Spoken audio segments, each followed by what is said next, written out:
Alhamdulillahirabbil alamin. Alhamdulillah wa syukrulillah la haula wala quwata illa billah.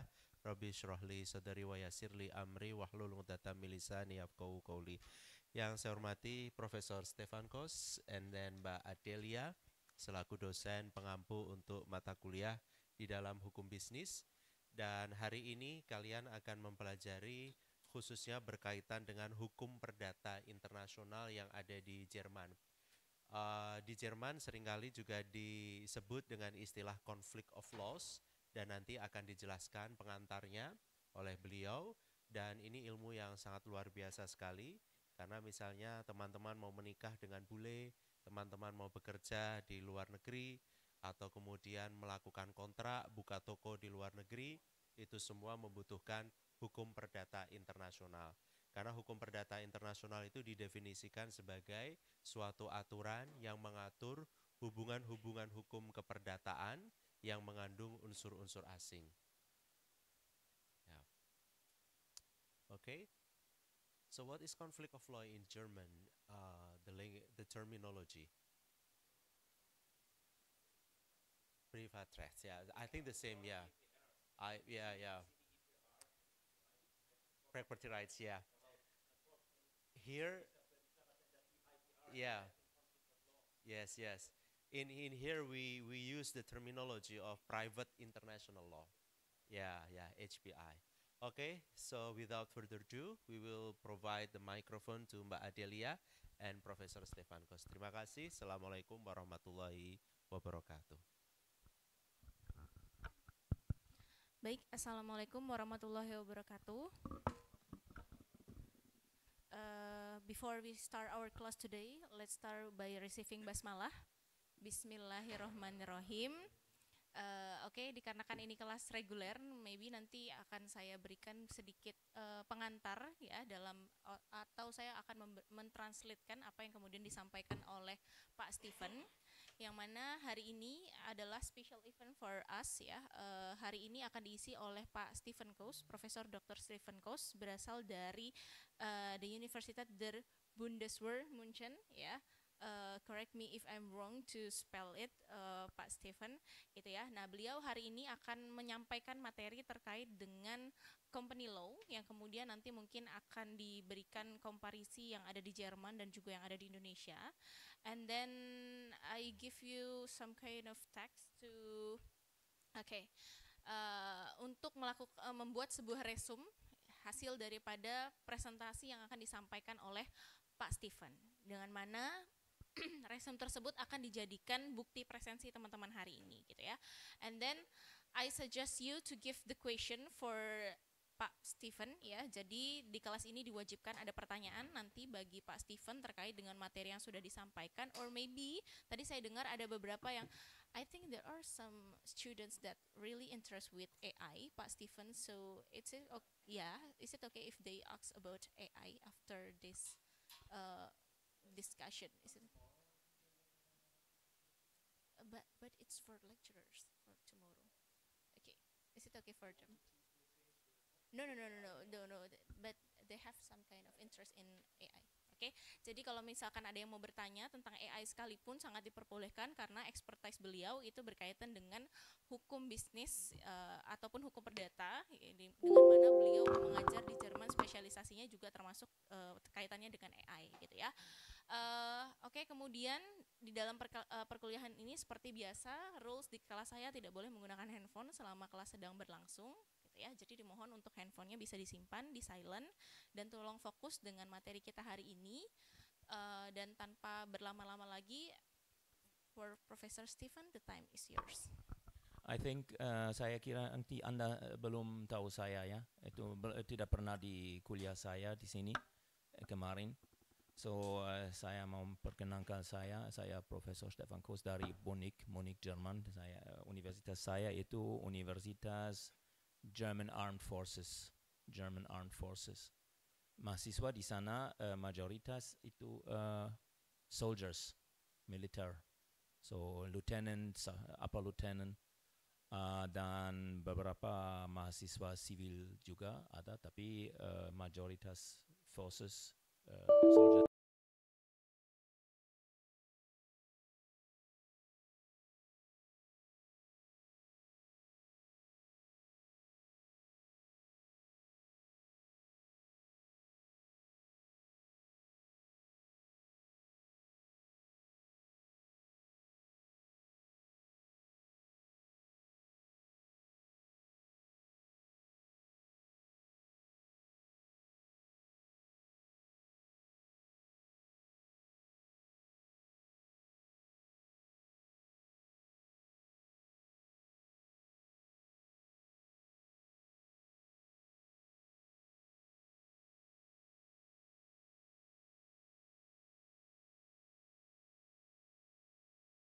bisa campur-campur, tapi kalau judul terlalu sulit dan kadang-kadang saya tidak punya terminologi untuk bahasa Indonesia di kuliah seluruh kuliah. So I hope I can speak English with you now, and the topic is not the easiest one. Actually, this is a part of my lecture, Law of the Globalized Economy. And actually, this is too difficult for my students in Germany, because my students in Germany are economy students. It's an economic faculty. But I like to challenge them. So I decided this is an important thing. And actually, the topics of the Hukum Perdata Internasional, this is a very difficult one, because also many lawyers, practitioners don't know about this topic. So it's because it's really hard. And actually, I make commentaries on that. I write in international books. I have commentary on international private law of competition and international and intellectual international intellectual intellectual property rights, and also the unified patent and so on, these things. So it's very hard. So I try the best, but I think we can make it a little bit easier, because actually in the international company law, we have similar problems like when we are a person and we move to some other country and we want to know about our status in that country. And also I will talk a little bit about the Brexit. We will also learn about the common market in the European Union, and that is important for you not because you are a member of the European Union, but it is important for you because you are in a country which is member of ASEAN. And then many people think that free trade agreements is the same like a unified market like European Union, and also unfortunately the British people thought that, and that's why they were voting for the Brexit, which was a big mistake for them from the point of view what we have now. So let's start with a lecture, and first of all, we should think about what is it about here. I mean, what we talk about when we talk about the international company law. Then we talk about the so-called company statute. The statute means it is the law which is applicable in a certain situation to a legal person in that situation, or to a situation at all. Yeah. So if we have a certain statute, for example, I have a certain personal statute when I'm in Indonesia. The personal statute when I'm in Indonesia is in many ways my German law, the German background. So when I marry, and it's about the requisites of whether I'm able to marry someone in Indonesia, then in Indonesian marriage law, in international private law of Indonesia, it would be relevant what my status, what my position in Germany is in that case. So Indonesia would check out, am I able to marry in Germany, and that would be basically, unless there is some problem with the public order, yeah, would be basically the status. So vice versa, if Indonesian want to marry in Germany, Germany will check out whether in Indonesian law the Indonesian partner is able to marry. But if you are polygamic, then that would not be recognized, of course, because this is a problem of the order public. So this is the status of the person, and where the marriage was done. I will go to the company soon. It's just an example where the marriage is done. This is the status of the marriage. It's the lex loci celebrationis. So the law on the place where the marriage procedure takes place. So if I marry in Indonesia, Indonesian marriage law is relevant. If you marry in Singapore, Singaporean marriage law is relevant, whether you're Indonesian or German or something else. This is your status, a statute in that situation. And also we have, of course, the situation that we must know when we have a company, maybe a company which is founded in Indonesia, with Indonesian documents in the territory of Indonesia, and this company wants to be active in Germany or in the European Union, then it must be questioned whether that company is acknowledged as a legal person.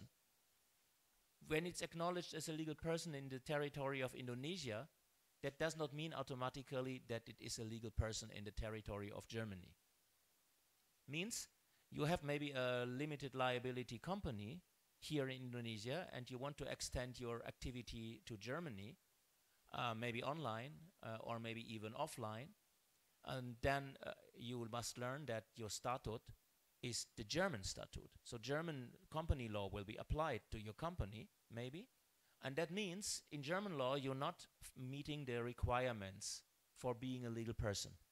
For example, you don't have minimum capital or something like this. This means you are not an acknowledged legal person in the territory of Germany, which means that all the members of that company will be personally and unlimited liable.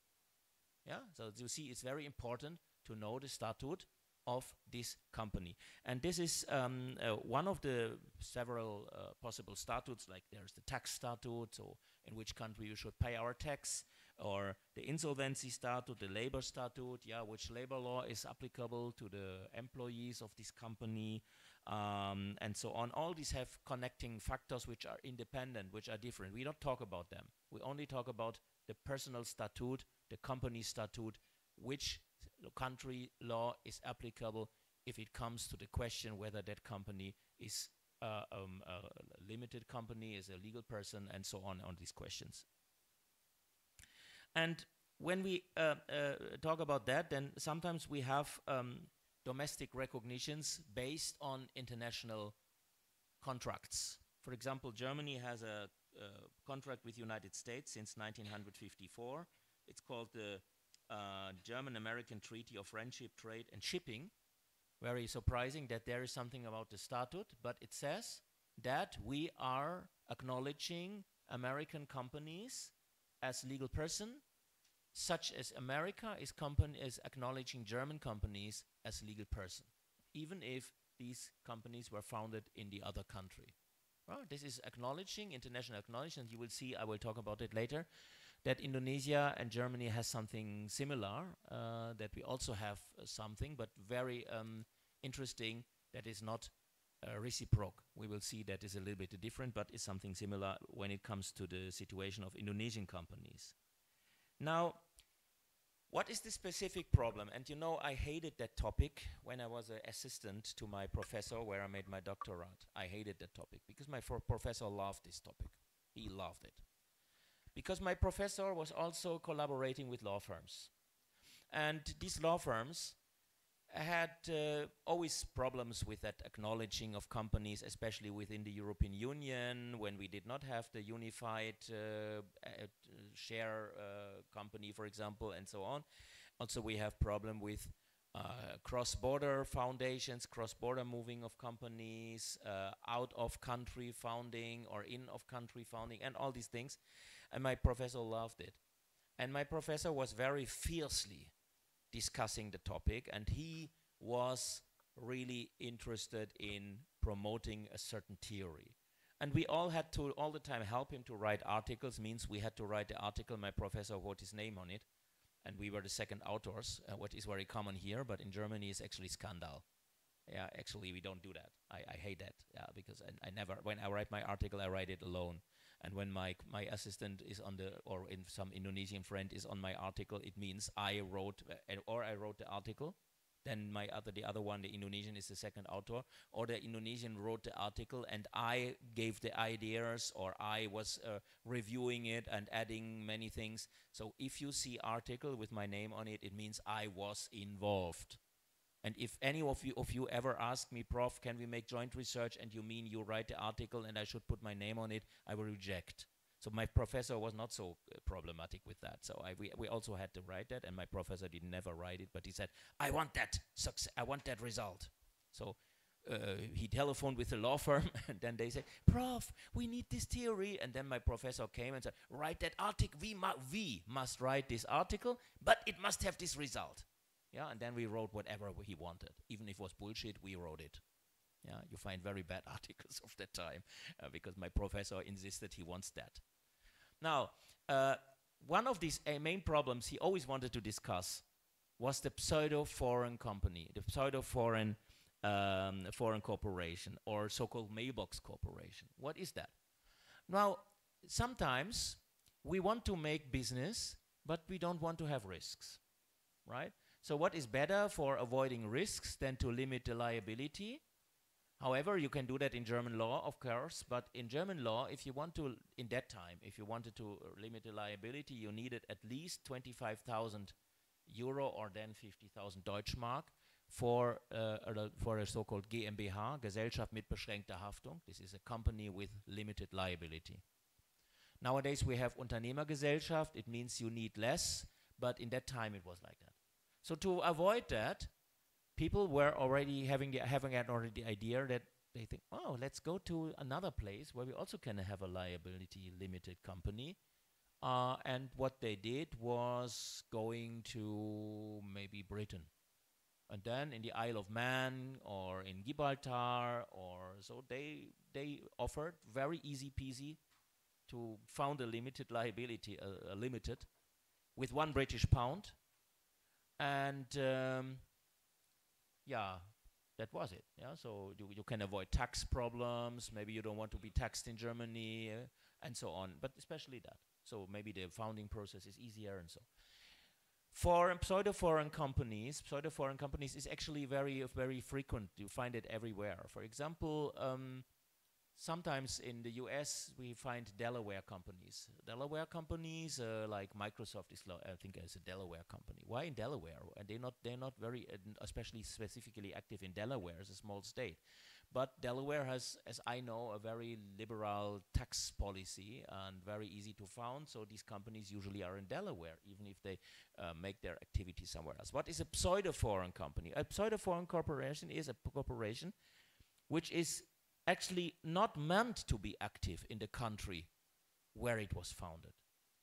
So they did not plan at all from the beginning to be in any way active in Britain.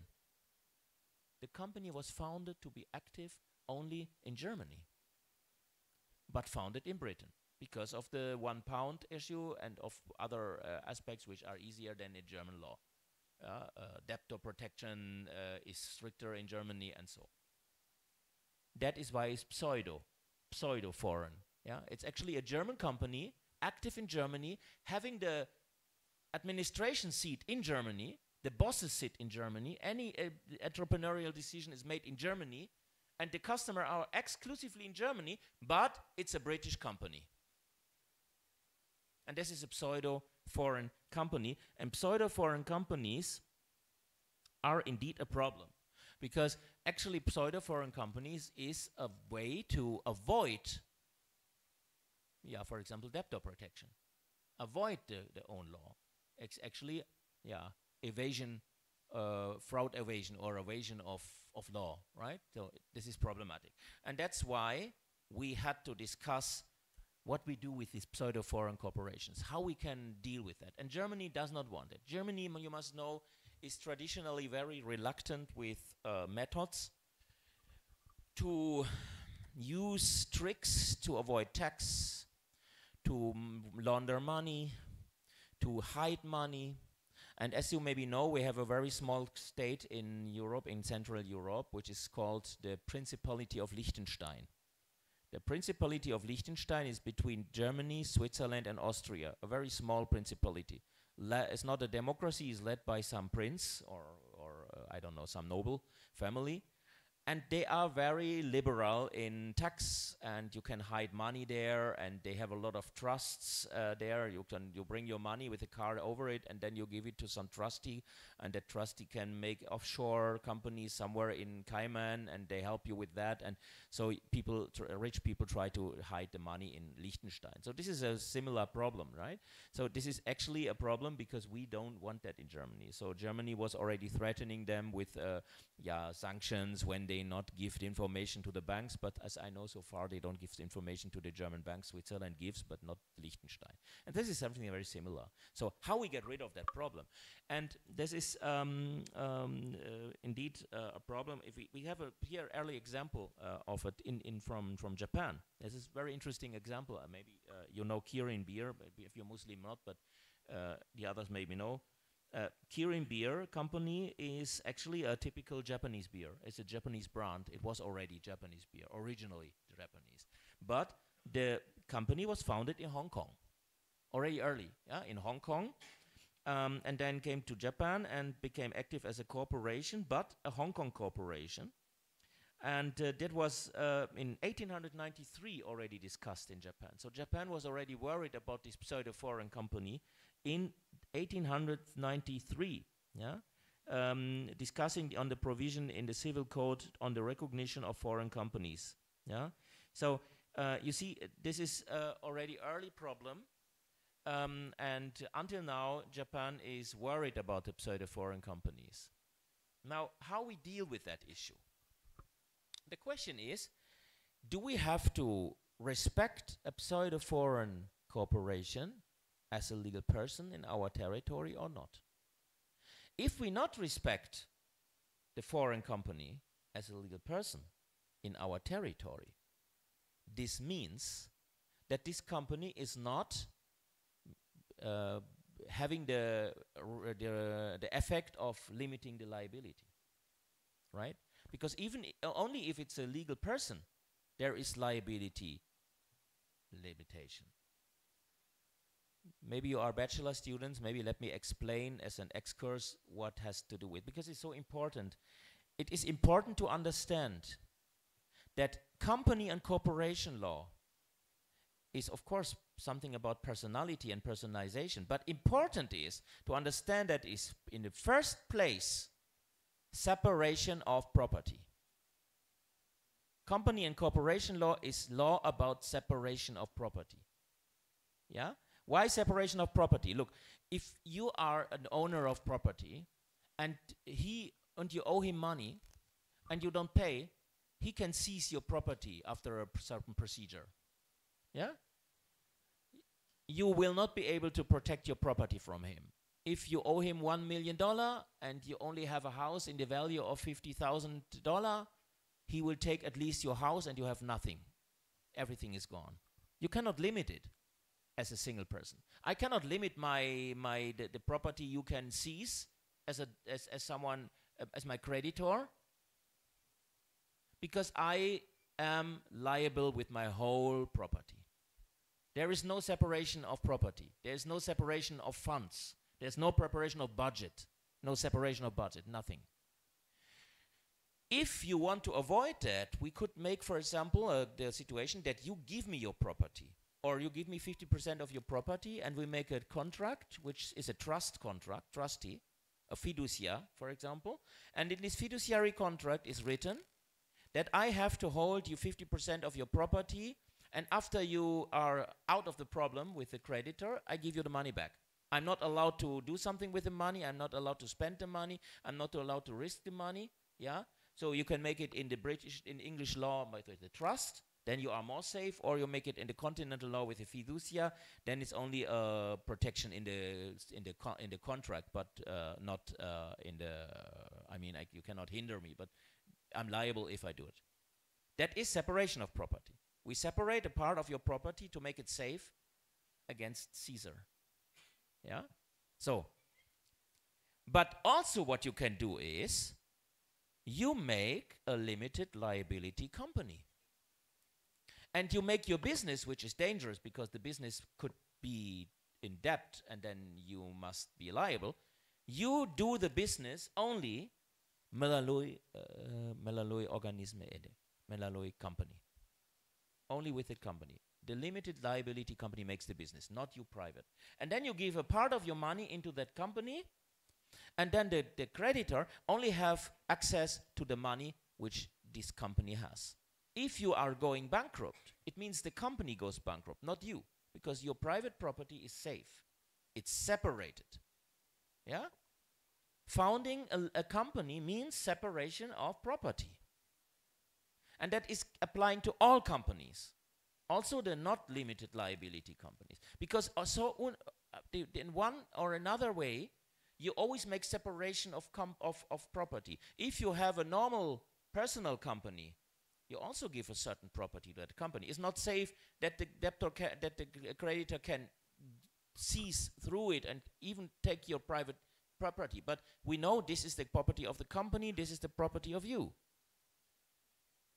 Or at least this is the property of the group of people which is belonging to the business of the group. If it's not a legal person, let's not make it too complicated. You should understand that founding a company is making an instrument to separate property for risk limitation and for risk assessment, risk assignment. We assign the risk to this new legal person, which is the limited company. Many students don't understand that. Me neither. When I was still studying law and I had to study company law, no professor explained to me that it's actually all about separation of property, right? So that's why when we separate the property, we are safe. And when we are not acknowledged as a legal person, then this institution cannot hold property. A company can only hold property if it's a legal person. Only a legal person can have property, because only a legal person can have subjective rights. And if it's not a legal person, but a group of people which is not a legal person, then the property is distributed maybe to this group of people, but we don't have a separation, the clear separation from us. We are the ones who have the property, means we are also the ones who are liable, right? So that's why it's a risk to make a company abroad and then hope that you are safe in another country, because it all depends on whether that country accepts you as a legal person or not. Now, we have now two ways how we deal with that foreign companies. One way to deal with that foreign companies is the domicile theory or the seat theory. What does that mean? Domicile or seat theory means that what is relevant is where the company was founded legally. So we apply the law of the country where the company was legally founded. I'll give you an example. If Kirin Beer is a company founded in Hong Kong under the law of then the British colony, Crown Colony Hong Kong, and this company is active in Japan, if Japan would apply the domicile theory, Japan would apply the law of the British Crown Colony Hong Kong and check out whether that company was founded legally in Hong Kong. If this is the case, Japan would acknowledge this Hong Kong company as a legal person. Yeah? When you found a company in Indonesia legally, under the law of Indonesia, you do everything correct and it's Indonesia registered, and the country where you want to be active, which is not Indonesia, like Germany, is following the domicile theory, then the German court, in the case of a liability process, would check out whether that company was founded legally in Indonesia. We would not apply German law, because if we apply German law, this company would not be a legal person. It's only a legal person if it's a legal person in Indonesia, but only if we apply Indonesian law for the question whether that is a legal person. This is domicile theory. Many countries follow the domicile theory. US followed the domicile theory. Britain follows the domicile. I think Australia too. And Indonesia, we don't know. Some say yes, some say no. It's not so clear because it's not codified yet. The other theory is the real seat theory. The real seat theory is a little bit problematic because for these companies, because the real seat theory says it's not relevant, the domicile, the statutory domicile, the domicile which is written in the contract which founded the company or the foundation place, this is not relevant. We want to know in which country the company is really and factually conducted. Which country is the relevant country when it comes to the entrepreneurial decisions? For example, if you are an Indonesian company founded in Indonesia, but you are actually founded by German founders or German-Indonesian double citizenships, and you just want to avoid the German law and you are active in Germany and you hang out in Germany and your main seat actually is in Berlin, just formally you have a letterbox in Jakarta, then you are factually acting in Germany. And factually your headquarter is Germany. So the real seat not the formal seat, the real seat is in Germany. And this means when we follow the seat theory, we not care whether the formal seat is Jakarta. We care that the real seat factually is Germany. So you have a Jakarta company, Indonesian company, but we say, but the real seat is Germany, we apply German company law. And in German company law, you are not a legally founded company. This means you are not a legal person. Whether you are in Jakarta a legal person or not, we don't care. Because in Germany, you are not a legal person. Means the effect is not there. This is the so-called seat theory. And the seat theory is mostly, in Germany, it actually is a holy cow in Germany. In Germany, the seat theory is the first. So Germany was fighting for the seat theory always, because we want to control what happens in our country, and when this company is active in our country, we apply our law to protect the creditors who deal with that mostly in Germany. And Switzerland also have that, and there are some modifications, we have more lenient forms or more strict forms. This is not so important. Germany has a lenient form, but relevant is for you to understand that the effective seat of the company is relevant, which is located where the legal entity is actually controlled. This is the seat theory. Now, if we talk about EU companies, so companies which were founded in the European Union, I want to mention that already because we make it in the end again, then it's a little bit different because EU companies have the right to be acknowledged all over the European Union. So obviously, we cannot really apply the seat theory here. So I will come back to this, So because it's the question of the common market. But if it's out of the European Union, then we must apply in Germany the real seat theory and Indonesia. Now let's check what's going on, how it is in Indonesia. Now the incorporation theory in Indonesia, this is the Kapitalschutz, the capital protection agreement between Germany and Indonesia from 1971. This is talking about the so-called half-sided foundation theory. Half-sided foundation theory. And I have here the example of this is this agreement, and you see here, you have it on the right side in Indonesian.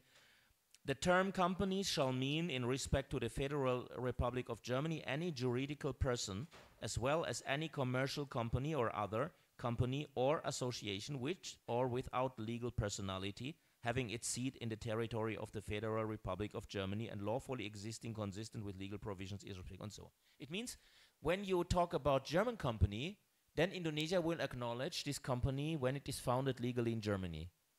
This is the seat, this is the domicile theory. In respect to the Republic of Indonesia, any company with a limited liability incorporated in territory of the Republic Indonesia or any juridical person lawfully constituted in accordance with its legislation. This is the domicile theory. Indonesian companies will acknowledge as they founded in Indonesia because of that agreement, but German companies will, in German companies, relevant is the seat. And you can see it if we read or go on reading with A, lawfully existing consistent with legal provision irrespective of whether the liability of its partners, associates, or members is limited or unlimited, and whether or not its activities are directed at profit, and so on. So here we have agreement between Germany and Indonesia concerning promotion and reciprocal protection of investments. In respect, so investor shall mean, in respect of Republic Indonesia, a natural person having the nationality of the Republic of Indonesia, legal person constituted under the law of the Republic of Indonesia. This is the domicile theory. In respect to the Federal Republic of Germany, Germans within the meaning of basic law and so on, any juridical person as well as any commercial or other company or association with or without legal personality having its seat in the territory of the Federal Republic of Germany, irrespective of whether or not its activities are directed at profit. Means the seat theory. For Germany is the seat theory, for Indonesia is the domicile theory. This is quite interesting because it's very unique that we have half-sided, So we're not reciprocal because Germany did not want to give up the seat theory. So we want to stay with the seat theory. However, Indonesia didn't want to give up the domicile theory. So that's the compromise in this agreement between Germany and Indonesia. And we had a reference, a draft. This is a draft for the new IPR, but it didn't, it failed, yeah. And a company's associate and legal person under private law are governed by the law of the state in which they are entered in a public register. If they are not or not yet registered, they are subject to the law of the state under which they are organized. That was the plan in Germany to also come to the domicile theory, but it failed, politically failed. We did not enforce this legislation. And here you see just another example. This is the Swiss Act, yeah. Companies shall be governed by the law of the state under whose regulations they are organized if they comply with the publicity or registration requirements of that law prescribed therein, or, in the absence of such, if they have organized themselves in organs with the law of that state.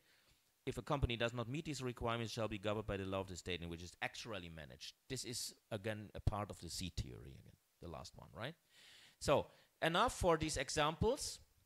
We have here, just this may be important because this is the HPI draft of Indonesia, which is not unfortunately not enforced yet, but it maybe will come.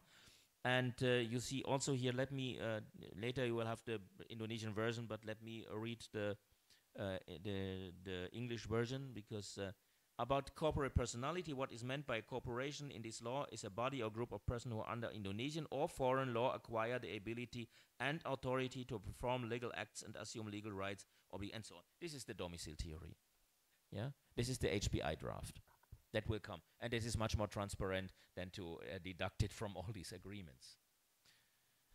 It was not so easy to find out what is actually the Indonesian situation, because we can only find out from old Dutch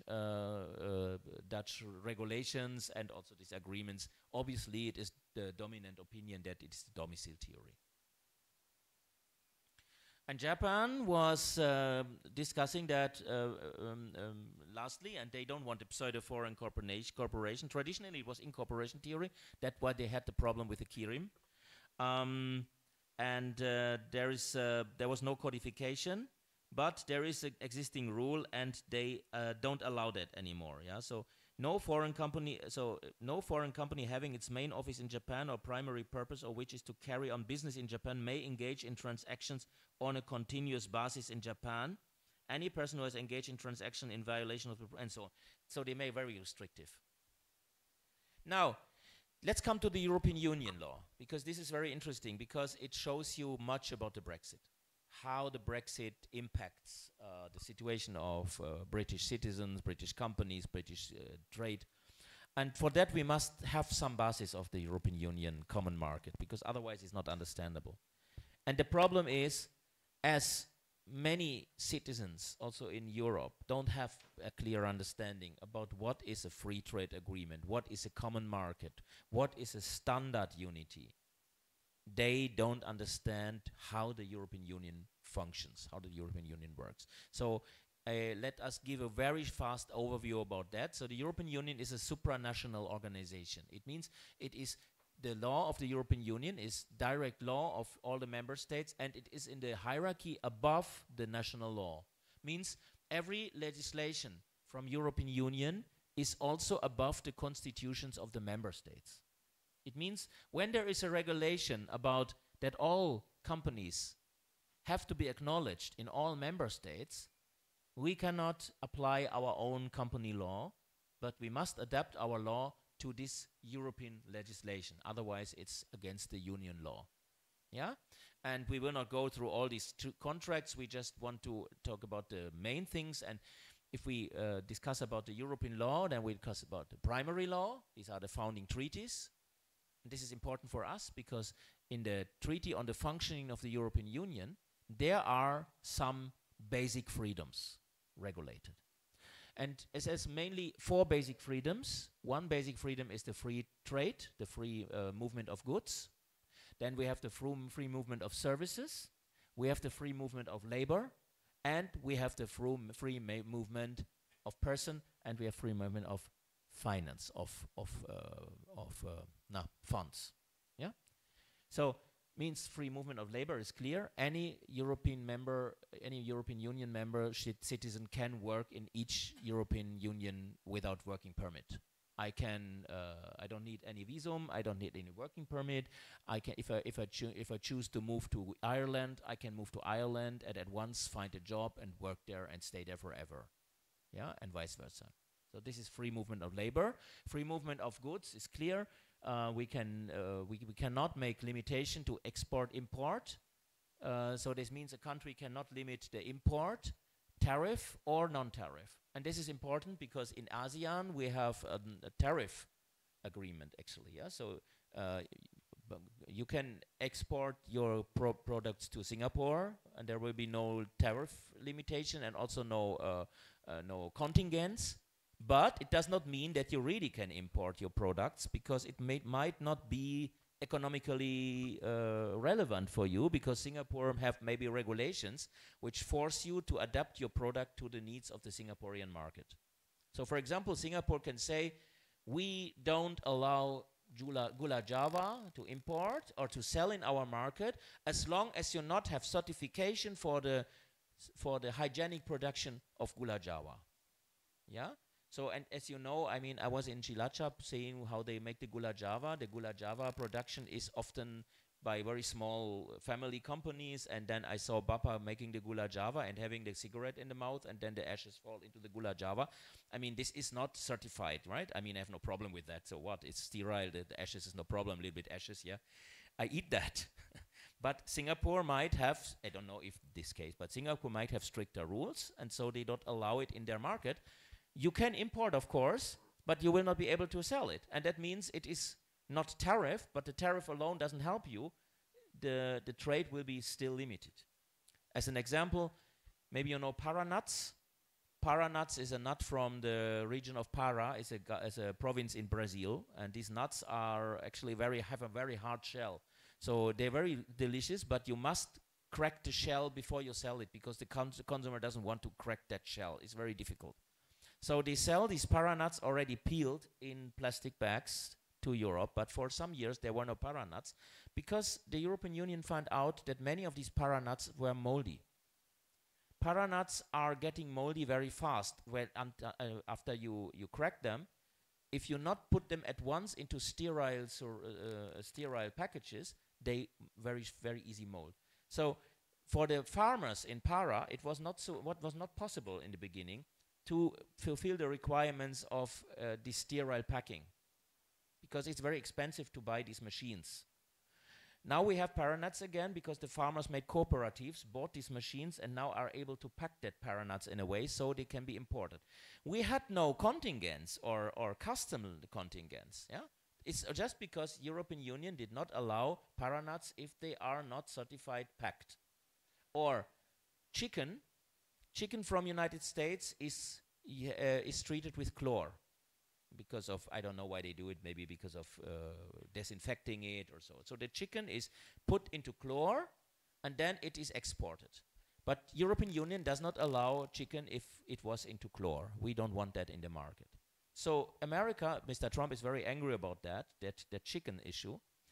America cannot import chicken to the European market. Even if we not make a high custom on it or make contingents, it is a non-tariff limitation of import because they don't change their procedure just because of the European customers.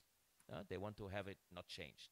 So this is a basic freedom. And one of the basic freedoms is also that you can move to some place, but also companies can move.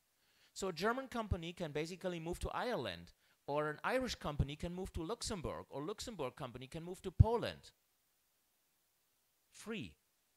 And this means that there is not only limitation, we forbid Luxembourg companies in Poland, there can also be no limitation which is factually, means if the Luxembourg company lose their status as a legal person in Poland, that would avoid that the company can move. So we cannot apply a stricter law to the imported company because that would be an infringement of the free movement of companies within the European Union. Yeah, and this is the relevance of the basic freedoms. And we have here just to see that again, the European single market, freedom of movement of goods, movement of workers, movement of capital, movement of establishment, and freedom of provide services. These are the basic freedom. And if you compare with ASEAN, this is absolutely not comparable, yeah, because ASEAN has not these basic freedoms. Why? Because ASEAN is very heterogeneous. If you want to make free movement, then you must trust your partners. What does that mean? If you want to import a product from Singapore to Indonesia, and you are not allowed to restrict the marketing of that product, because you are not allowed to say, oh, that must be fulfill the requirement, prove that here. Because actually in this kind of your common market, Singaporean importer can say, we can prove that it is legally coming into the market in Singapore. And once it is coming into the market in Singapore as a member state, it should also be free here. But this is not the case in ASEAN. If Luxembourg company or French company, for example, and we had a case in a French company was producing a certain liquor, and that liquor had, I think, 23% alcohol, but in German liquor law, it's written that a liquor can only be sold as liquor if it has at least 24% alcohol. So the German state did not allow the selling of this French liquor under the traditional name liquor. French didn't want it because France wanted to sell it under the traditional name because it's a famous product. So they sued them, and the German Federal Republic lost the case in the European Court of Justice, because the European Court of Justice said, if France allows to bring that into the market, then Germany must acknowledge it. Once it is in a market in one member state, means it is marketable in all member states. And the other member state, the member state of import, cannot restrict the selling anymore. Why? Because Germany must trust the standards of France. France must trust the standard of Poland. Poland must trust the standards of Sweden. It is not a tariff unity, it is a standard unity. So when you want to make a free trade, you don't need to trust. Because customs or taxes does not mean that you have to accept the product in your market. So if Indonesia produced the gula java and wants to market it in Singapore, just because there is no tax to import gula java to Singapore, it doesn't mean you can sell it in Singapore. Because Singapore maybe says, yeah, but we don't trust the hygienic situation in Indonesia. So if you want to sell your gula java, then our officer will check out, our authority will check out, what is are you certified? We will send a certifying officer to Indonesia, to Java, to check out how you produce it. And only if you fulfill our requirements, when we allow your product in the market. The custom doesn't matter. Yeah. So for a farmer from Cambodia, it is not so important whether there is tax or customs or not. It's important whether he can market the product without being under the law of the import state. So the standards are not compatible. And in Indonesia as ASEAN market does not have the same standards like Singapore, and Singapore has different standards than Vietnam and so on. But in the European Union, why we can trust each other? Why Germany can trust France? And that is also applying to the company moving. Why? Because we have harmonization of the law. There is harmonization with directives. Directives must be transferred into the national law of all member states. So there are standards in the directives, and the directives are translated into the national laws of the member state, means we all have the same standard. And we have regulations. European Union regulations are applied immediately, directly, in all member states. A regulation of European Union is direct law, and all the citizens of the European Union are subject to that law immediately. This means our legal status is absolutely harmonized when it comes to hygienic rules, when it comes to the food safety, when it comes to labeling, when it comes to production procedures. Yeah? It is harmonized, and that means the German market can trust a product that is coming into the market in France or produced in France is meeting the same requirements like it would have to meet in Germany. This means a common market needs mutual recognition of national standards. And this mutual recognition of national standards is not friendliness, it is because we can trust, because we know we have all the same legal situation in all the member states. And that is exactly not the case in ASEAN. That's why you don't have mutual trust, and that's why you only have a custom free trade agreement, and that's it. Yeah. So this is important beyond the company law, because it shows you a little bit about, because it's actually politically and for international law, it's very important to understand the difference between free trade agreement, because some people say, and that is happening in the Brexit, the people said, oh, for what we need the European Union? We cannot even import the US chicken because the EU has the standards, and we want to have free trade agreement with Trump and blah, blah, blah, and then we have all the free agreement with Commonwealth and so on, and then we are free. Our farmers all the time must meet the requirements of the, fucking European Union. Take back control, right? Let's be free. But what is the other side of the medal? The other side of the medal is, yes, you are free, dear British farmer, now to make whatever you want with your chicken. If Trump makes good agreement with you, he did not. He punished them same like all of us, right? But if Trump with good agreement, and also, I don't know, the former British colony, I don't know, Togo or whatever, is accepting a free trade agreement, this is enough for your market, fine. But you cannot import your chicken without being checked and tested before you import it to our market. Because if you want to make it in that way and not in our standards, we not trust you. So we will not give you free treatment, a free movement of goods. Because you're not part of the European Union anymore. And if you not fulfill our standards, no way. Then they said, but look at Switzerland. Switzerland is not part of the European Union. Switzerland is rich, right? They have no problem without European Union. Let's be like Switzerland. Yeah, if you knew about that a little bit, and if you learned that in school, you would not say that bullshit.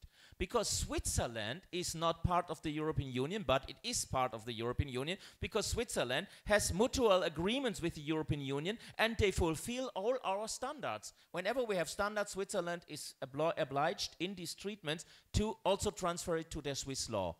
It's not automatically, but they agree to transfer our standards into their standards because they want our market. Because Switzerland is in the middle of the European Union. What should they do with us without the European Union? Of course they must comply with our rules. And also Switzerland is in the EWS, in the European Economic Zone. Yeah, it means also they take part in the basic freedoms. However, Switzerland has not the right to decide about these rules, because Switzerland is not part of the European Union.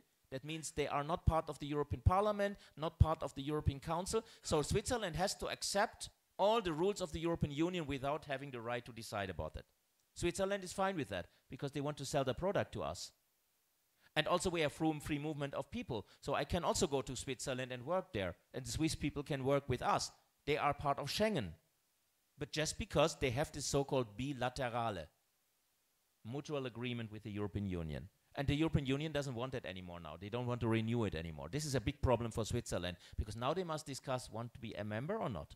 And Britain doesn't want it.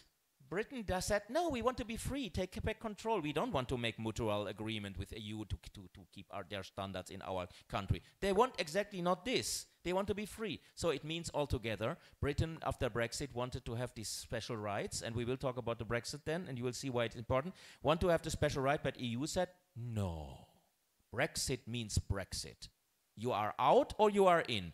But if you are out and you want to just have the raisins from the cake, and the rest you don't want, that's not possible. If you want the raisins, you take the cake. But Britain want the raisins, and that didn't work. So Britain is now in big trouble, because they, at the end of the day, is Britain must produce their products in our standards now if they want to have free trade with us, and this is a little bit a problem for the volume of the trade. So what does it have to do with the companies? Because in companies it works exactly the same. Why we accept a French company in the territory of Germany without letting them fulfill our company foundation rules? Because we trust France that they do enough for the protecting of the creditors. Because we have a lot of harmonizations, because we have mutual agreement about that within the European Union, multilateral agreement, sorry, and because we have the freedom of movement of establishment. right? So same as I can move to Poland and live in Poland or in Austria without needing any kitab or something, a company can also move to any country of the European Union and have free establishment there, and it cannot be punished by taking away the liability limitation. And this is clearly decided by the European Court of Justice, because especially Germany always try to limit it because we want the seat theory, right? And the seat theory means we will not accept Hungarian or British companies when Britain was part of the European Union still.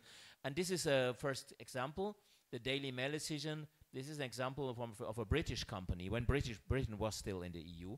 The European Court of Justice said, freedom of establishment is moving away and moving in. Freedom of establishment means we cannot limit that.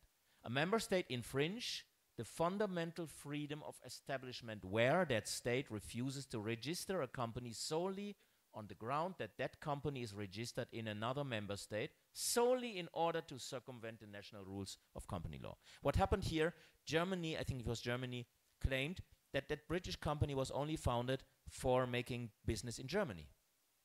So it was a pseudo-foreign company. And the European Court of Justice said, that's not enough as an argument. You must accept the British company, whether it plans to be active in Germany or in Britain or wherever, it doesn't matter.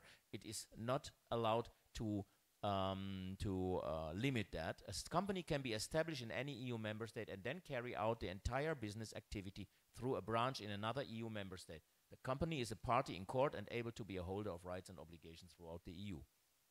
The consequence of that is competition of company forms, competition of legal system. Because of course, if someone wants to found a company in Germany and then, oh, 25,000 euro, it's much money.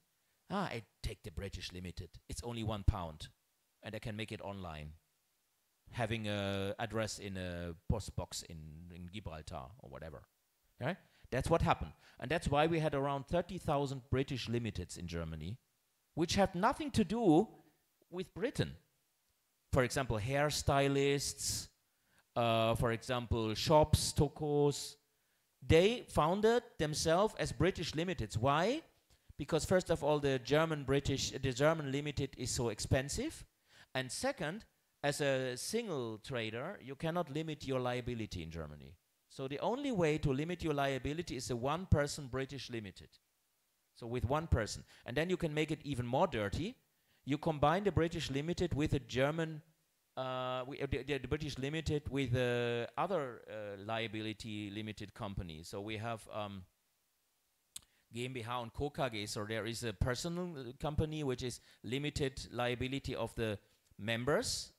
And then the only personal liability member of that personal company is the limited, the British Limited. And that one has only £1. And the one who is founding all this is just one person. With that you can make full concerns with just one person. Yeah? And nobody is liable. And you have even the tax advantage that you have a personal company. This isn't too difficult now, maybe you don't do it in detail, but just to say that. This form limited was very popular. The problem is you must make the balance in English law, and that was, of course, a good business for lawyers, yeah, because these people cannot do that. The second case I just want to mention is Inspire Art decision. If a company has been effectively formed in another EU member state, and if that company is able to sue and be sued in the member state of its origin, then that company has the same capacity in any other member state. See? Seat theory is not working here because Germany doesn't want that. Germany would say, oh, you were founded in another member state, but we must see whether you have your effective seat here. Oh, you haven't it? Then you cannot sue and be sued here. But in the European Union, the seat theory is not conform with the freedom of establishment. So automatically, when it comes to European Union companies, always the foundation theory, is always the domicile theory, automatically. Because the seat theory is not conform with the free movement of establishment. Because it's a limitation of the establishment. The fundamental freedom of establishment prohibits forcing a company to re-establish itself under the law of another member state in order to be able to take legal action. For when you have the paper later, you will find always here the background that you can see that. Yeah, it's also about pseudo-foreign company. And in Überseering, this is a German company. Is there an obligation for formerly foreign corporations that have been effectively established in another EU member state to comply with the national creditor protection rules of the state in which the company effectively operates? Is the C theory, yeah? Is there a joint liability on the part of the managing director of the company if the company does not comply with it? So the ECJ said such an obligation is a violation of the freedom of establishment. Yeah? The protection interest of the legal traffic is sufficiently secured by the foreign legal form addition. So, of course, in Germany you must add limited, LTD, after the name of the company. Then anyone who wants to make a deal with that company on the German territory knows, oh, I deal with the British Limited here. This is dangerous because the British Limited has only £1. Better not dealing with British Limited. So I try not to deal with British Limited. Now they're not there anymore because, you know, a Brexit, yeah. But also, we also must be careful if you see GmbH und Co. KG, GmbH and Co. KG. It means a limited in German law is the only personally liable partner of the personal company, which is the Kommanditgesellschaft, and there is the Kommanditist. The Kommanditist is not liable. Yeah, so nobody is actually liable, but everything is conducted by just one person, and that is actually a way for making a single trader with limited liability, yeah, on the way of the company law, because you can found a German limited liability company with only one person. Yeah? Be careful with that companies, because you know they see a risk, and maybe if there is a problem, you will not get money back.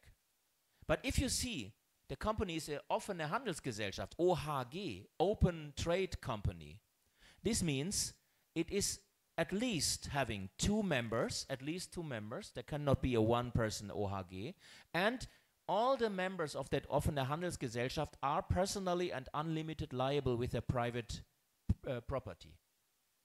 So whenever you see OHG, it means all of the members of that OHG go the full risk. It doesn't mean that you get your money because maybe they're still insolvent, right? But it means they trust in a way their business. And that means they get better credit, better money from banks. And so because the bank says, oh, if you go full risk and what you have, maybe they have a house or so, then it's usually the better way to make a deal with. And Cartesio, this is the last one.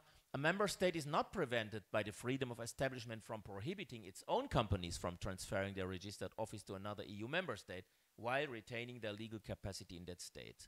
It means, in that case, I think Hungary did not allow its own companies to move and to keep the status in Hungary. Hungary forbid that. Is this a problem of free movement? Unfortunately not, because free movement means only the company of import cannot limit, but the company of export can still decide how to limit it. Yeah, so a company can have measurements to keep the companies in their territory. It's not a problem of the free movement of establishment. That is the typical for the, because it's actually only addressing the import states. So now let's talk about before we go to the Brexit, how we can avoid that. There are some European company forms like Societas Europea. Allianz is a Societas Europea, so this is a European share company. So European share company has no problem within the European Union anyway, because that is actually a supranational company. So if you see SA is Societas Europea, Societas Cooperativa Europea is the European cooperative company, and then there are some projects which failed, Societas Privata Europea and Societas Unias Personae, so the one-person company is planned, is not yet through. But this is a way to avoid all this problem with the cross-border foundation and the ex-border founding, and what happens if you want to leave the country, because also Britain sometimes force their companies to fulfill some requirements before they can leave Britain and so on. Britain is not a problem anymore because Britain is Brexit. And what is the Brexit now, the consequence for this, all these 30,000 haircutters and hairdressers and cosmetic companies which are limited? A big problem, right? Because these people didn't want to have the liability risk. That's why they choose this. And now Brexit means Britain is not taking part in the common market anymore. Means not only that Britain cannot just import their chicken, not fulfilling our standards, but they can also not import their companies for not fulfilling our standards. So the free movement of goods is not there, the free movement of establishment is not there. And a British citizen cannot just move to European Union and work in European Union without a working permit anymore after the Brexit. And I cannot move to Britain without a working permit. I need actually a visum now in Britain. Yeah, before I didn't need a visum. I just can go there, stay there and work. Now not. Whether we are not really molesting each other, that Britain and European Union is still befriended and that we try to agree with us, this is a different thing. But formally it's not possible anymore. And that means something happens to these companies, yeah? So here is the first decision about that from the High District Court of Munich from 21. And Britain, I mean, the discussion was, how can we help these companies now? And one idea was, they were founded when Britain was EU. Maybe there must be trust protection, yeah? So we should apply it to the new founding companies, but the old companies we should accept because they once were founded, we should accept them for the future. This is all not working. So the court said, since the execution of the withdrawal of the United Kingdom from European Union, expiring of traditional period on 2020, a British limited company which has its actual administration seat in Germany, so it is the seat theory, is to be treated according to the so-called lenient form of the seat theory as a, this is the Gesellschaft bürgerlichen Rechts, this is a personal company, then OHG, offene Handelsgesellschaft, is a personal company which makes a trade, in the case of only one partner as a sole proprietorship. So this is just a single trader, depending on its actual structure. This means, without any exception, totally full personal and unlimited liability of the members of that company. They are not limited anymore. A continuation of the foundation theory, which is applied in European Union, with the consequence of the continuing legal capacity and capacity to be sued and be sued of a British limited company, despite its actual administrative seat in Germany, as under the validity of the freedom of establishment, this is the fundamental freedom, does not follow from the trade and cooperation agreement between European Union and United Kingdom of 2020, because it does not contain any provisions that expressly and directly grant the freedom as establishment, but rather it is clear from its annex and so on, that the parties to the agreement did not intend to refer or to agree to the freedom of establishment. Britain didn't want it. And this means Brexit means Brexit. There is no limiting of Brexit. If you want Brexit, then you have full Brexit. There was not agreement because European Union also did not want to give Britain privilege, which is actually privilege of member states, because politically that would not be good, right? Because if Britain can say, yeah, we are not member of the EU, we don't pay anymore to the EU, we don't fulfill the standards, but we have all the advantages of the EU, then EU doesn't make any sense anymore. Of course, we cannot accept that. And that's the situation of these companies. Yeah, here is the case again together. And yeah, that's the situation of Brexit. So these companies are not limited liability companies anymore, not legal person. And they had to refound themselves as GmbH or Unternehmergesellschaft. So it's a limited, which is Lead Kapital. The last thing, and you said you want to talk about AI, some of you. The last thing I want to propose you here is, very interesting, is connected with AI. It shows us a problem of founding of company connected with AI, which is a problem of the international company law. This is not my idea, it's an idea of Sean Bayern from 2017. This is a colleague, this is Bayern Buri, that is a Swiss colleague, and Bayern is from Britain, I think, or America, I think.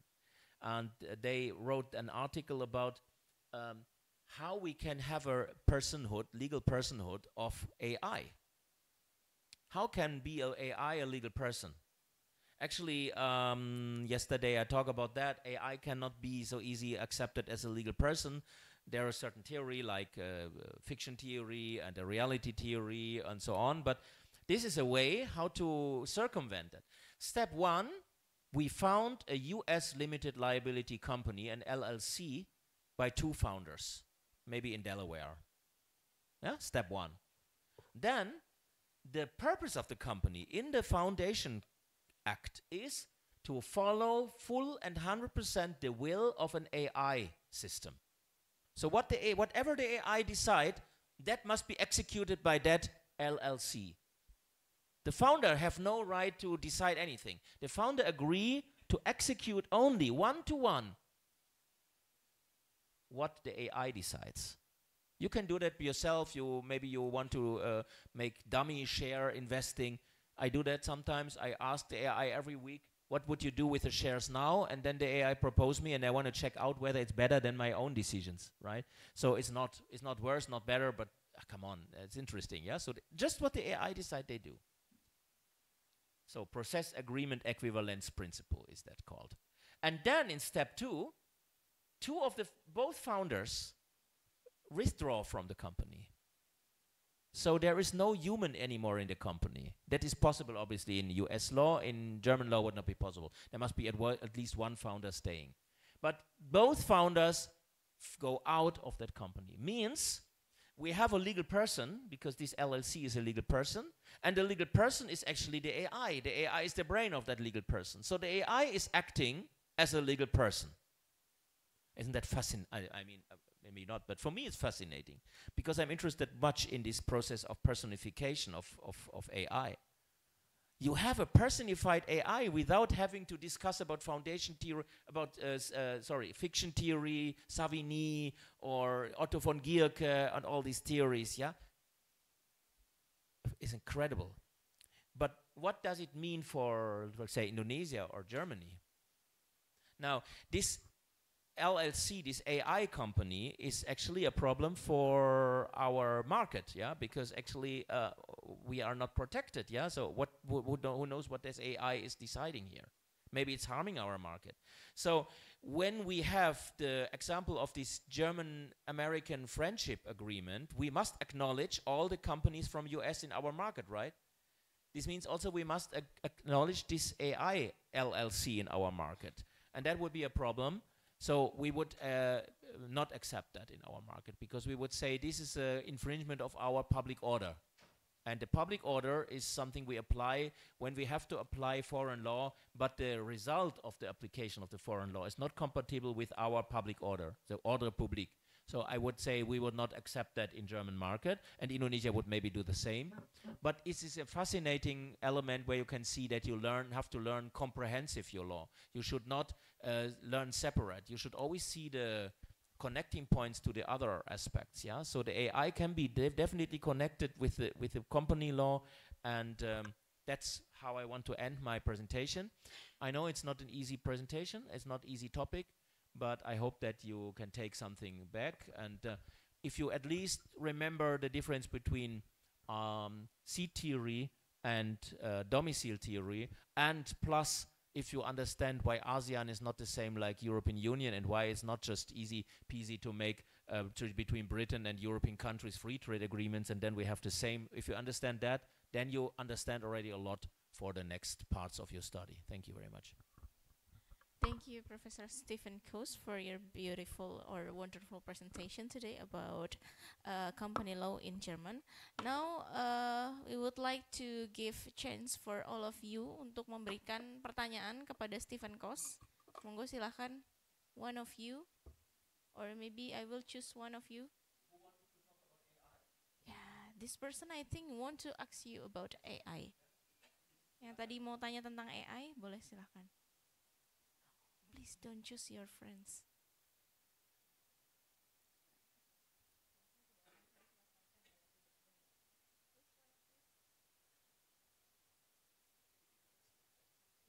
Yeah, but I will give them this materials in. But why you say you want to propose for AI and then you not publish it? Kenapa bilang mau pertanyaan tentang AI? Anda mau jadi advokat apa? Ada advokat, hakim, kerja di usaha. Kalau mau jadi advokat atau mau kerja sebagai juridical expert, harus there. You cannot be shy.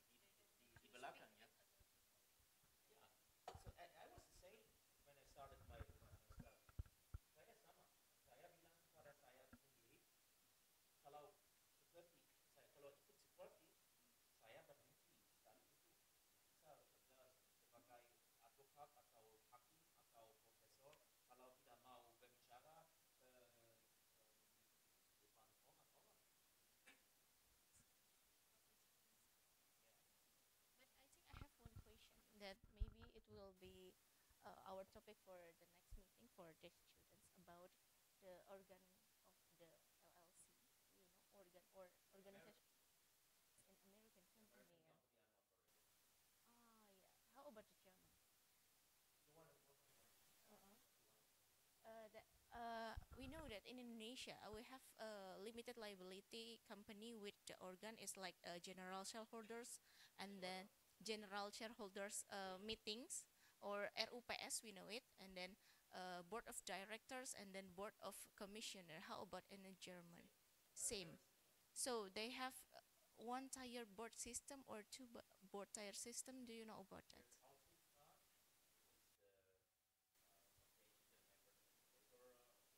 Mm-mm.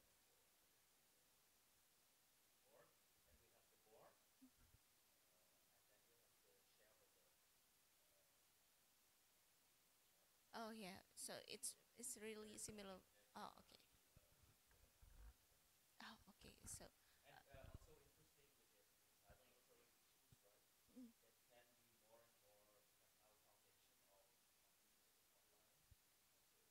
yeah. Oh. And then so it's same with Indonesia. Okay. Okay. So it's I think it's similar to about the GBR or OHG. OHG. Yeah. So in Indonesia we know it as Persekutuan Perdata. So they have been learned about Persekutuan Perdata and then Firma and then Persekutuan Komanditer is only the name, common name.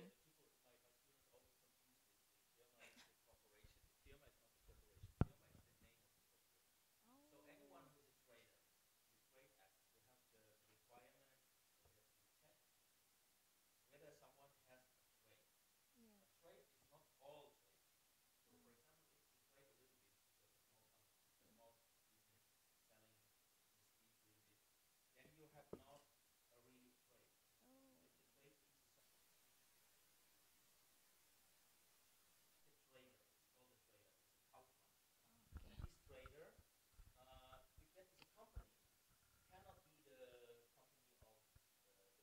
Yeah. Persekutuan Perdata.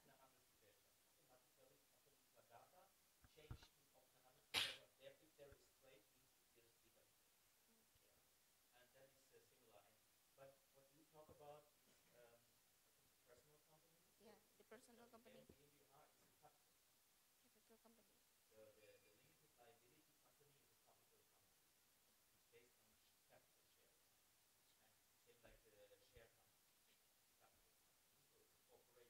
Mm.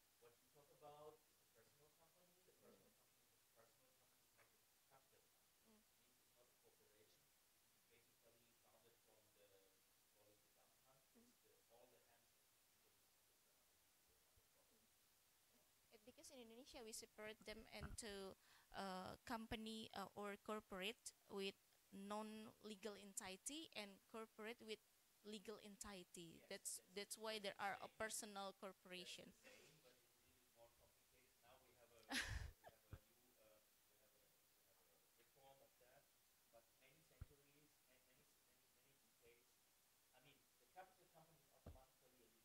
Yeah. Yeah. Oh.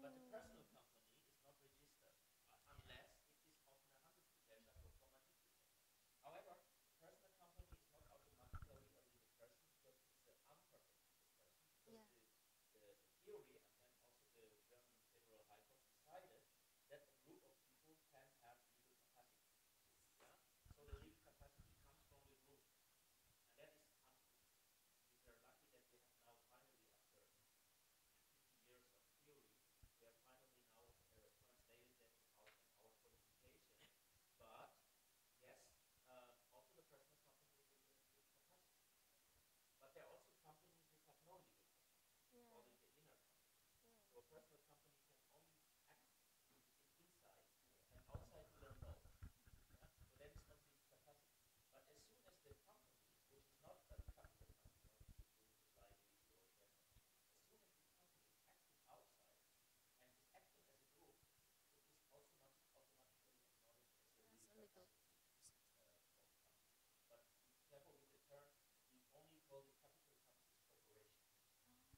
use terminology is like perusahaan. Perusahaan. We call it perusahaan and all. Everything also a single person can make perusahaan. Yeah. So perusahaan is not the term for the company. Perusahaan means like every single person that can make a business. It's mean like any business. Perusahaan. So the company owns the perusahaan. Yeah. But the Get it. perusahaan is not the company. Yeah, I get The it. same happens with firma. Firma in Germany can only have a trader, which is defined as a trader must be a bigger trade. The small trader cannot have a firma. Can have a name, but not a firma. The firma is the name of the trader, and there are certain requirements. The firma must be transparent. It must show the form of the organization, and so on and so on. So this is I think basically the dogmatic is similar because you have the dogmatic of operation from the Dutch. Thank you so much, Professor Stephen, for your wonderful presentation and also your wonderful answer. Maybe we can give applause for Professor Stephen. Thank you so much for today. So for all of the students, please submit your resume, submit your summaries until maybe jam 11 dikumpulkan karena akan menjadi bukti presensi ya bagi teman-teman semua yang hadir hari ini. Oke, mari kita tutup kelas pada hari ini. Let's close our class today by receiving hamdalah. Alhamdulillahirabbil alamin. Saya tutup. Terima kasih semuanya. Wassalamualaikum warahmatullahi wabarakatuh. Thank you. Okay, maybe we can take a picture before we end our class ya. Kita foto terlebih dahulu dengan Pak Stephen Kos.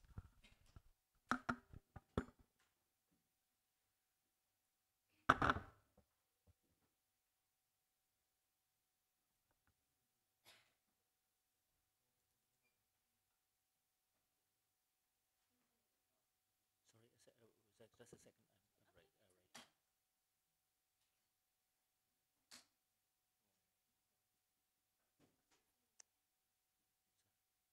Just a second. I need that for the next one, and I want to have that finished found. I have it already, but I must just have that because then one more.